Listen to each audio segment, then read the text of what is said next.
That being said, let's get into our next live caller. Yep. We have Grace from Missouri. Grace from Missouri. Welcome, Grace, to the show. Our team's going to bring you out here. But Grace, excited to have you on the show. What is your question? We're sending you an unmute request, Grace. There we go. Grace from the Show Me State. What's up, Grace? Oh, you were unmuted. You were unmuted, and now we can't hear you. You just unmuted. Bring it up louder. Okay. Hello. How's it going? Thank you so much. Okay. My question is that I am actually I'm pretty confident, but I self-sabotage. So at Okay, the stop. minute, Just stop real quick. What did you say prior to going on? I'm going to backtrack this for everybody. I'm going to show you how powerful this is. Okay. They said you're the next caller and you're going to be unmuted, correct? You heard that? Yes. Okay. Yeah. What the hell went in your mind prior to, like, when they said that? What did you say to yourself? Just be honest. Whatever first comes out of your mouth, what did you say to yourself prior? I said, "Oh wow, oh no." Okay, good. And what's funny is your preamble was internal. Remember, thoughts are things. So prior to going in the batting box, you go, "Oh God, I'm in a slump," or "Oh man, I'm going to kill this ball out of the park." So if we started again and they said you're unmuted, okay, got it. I'm going to go solve this right now. See, you didn't say that to yourself. Your inner voice is causing you whatever you're about to tell me, whatever it is you want to know. Whatever you do prior to the thing you do is more important than the thing you actually do. So I want you to think about that for a second. It's the internal dialogue that you had prior to doing, "Oh no, I'm on. I hope I do a good job." And then you have no file to pull. You're not sure what's going on. So anyways, let's continue. And why don't you just cut to the chase now that the preamble's out of the bag? You're this. What is your question? How do I stop self-sabotaging myself to get the success I want and know I can get and deserve? So you're currently self-sabotaging yourself, correct? Yes. Great. So you're using your confidence for that. What a ridiculous word, self-sabotage. It's a BS personal development concept created years ago. Therapists created it to keep people for long-term. Self-sabotage. Are you self-sabotaging or are you just not doing what you want to do? Not doing what I want to do. Well, first off, you stop saying sabotage, because sabotage, the only time I want you to say that is when you're talking about the Beastie Boys. Does that sound fair? That's the only time I ever want you to say it is the Beastie Boys, and I want you to just picture Sabotage the song. You remember that song? Sabotage. Yes. Okay, so now you're laughing, right? And everyone listening, it's called a pattern interrupt if you're not familiar with it. So are you self-sabotaging or are you, protecting yourself from getting what you want? Protecting myself from getting what I want, yes. So why don't you call it what it is? What are you protecting yourself from? What is it that you want? Money. Okay, well, you have money. Yes, I do. You want more money.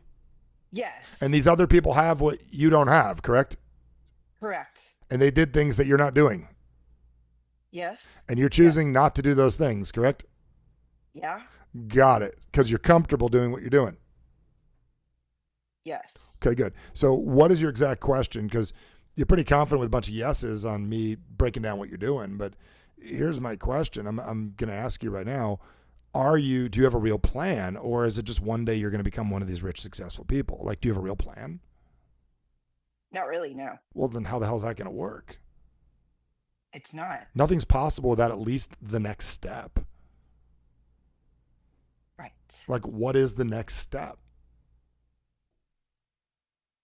Build a violin program. No, that's the 80th step from now. That's 900 steps. What's your next step? Take action. Like which one? Make a violin YouTube. I mean, do you even have a YouTube channel? I do. Okay, does it mention violin on it? No, it's got some violin videos. Okay, we can change that, to a different name, right? So, right. Yeah, so like, are you willing to take steps versus wind up there? I think you're trying to climb Everest with a helicopter you don't have, meaning you're going to have to take a couple of steps. Like, what are your next 3 steps? Sorry. My next 3 steps are to change the YouTube channel name, have my friend film me skating while playing the violin. And it's not even that. It is change the YouTube channel, email your friend. You don't even have to film it. You just got to email the damn friend. You got to call the friend. I have actually, strangely. Book the friend. Right. Book the friend. Okay. So here's the deal. Do you have 2 hands? Yes. You have 2 feet? Yes. You have no excuses. And the reason is this is a steps and a hand thing, which means a couple of fingers on keyboards to change something and a couple of fingers on a phone to call somebody, correct? You've been Correct. using your mind when this requires your feet and your hands. Yes.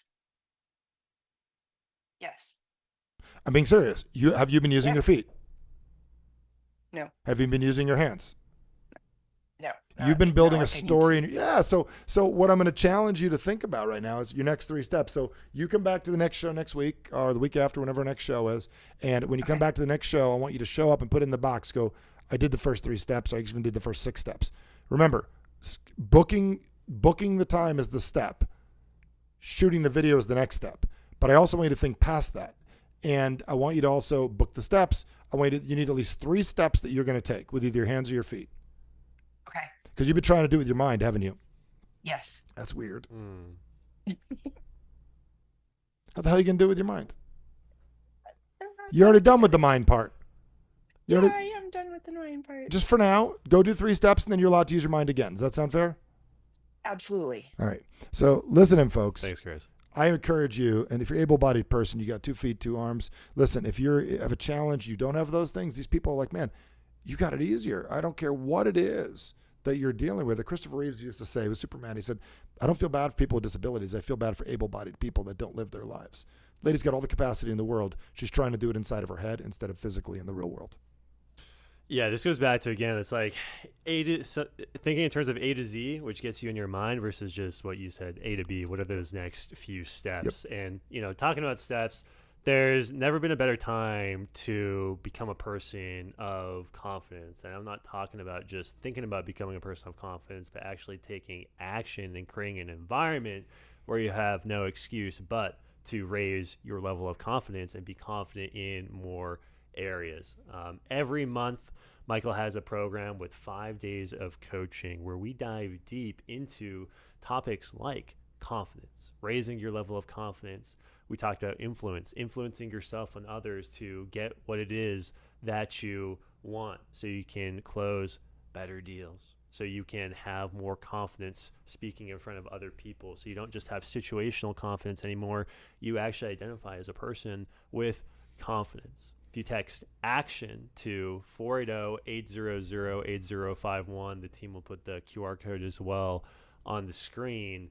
You can join us for our next class. If you got value after spending less than an hour with Michael, Michael has been coaching a handful of people here. Imagine 2 hours a day for 5 days, what that would do in terms of pushing you outside of your comfort zone, taking massive action. If you could relate to Grace, and maybe you're in your head more than you'd like to be, let's get you out of your head, stop thinking about becoming a person of confidence, and actually plant your flag in the sand, do something about it. So don't just text in, text in action to 800-8051, but don't just start there. Then actually sign up for the class and join us next month. We have one of these every single month, and commit to becoming that person. I mean, what a great way to be a person that not says, man, this sounds good, the show, actually put into your life. One of the most confident things we can do is to look at our calendar and go, no, I'm going to have this thing solved in the next 30 days. And that's one of the things I love. I look at my calendar and go, God, I'm going to learn from this guy on this day. I'm going to learn from this lady here. I'm going to figure that out. I could see it in my calendar that it's real in the real world. So thoughts are things and actions are part of your thoughts, and we need to turn our thoughts into actions.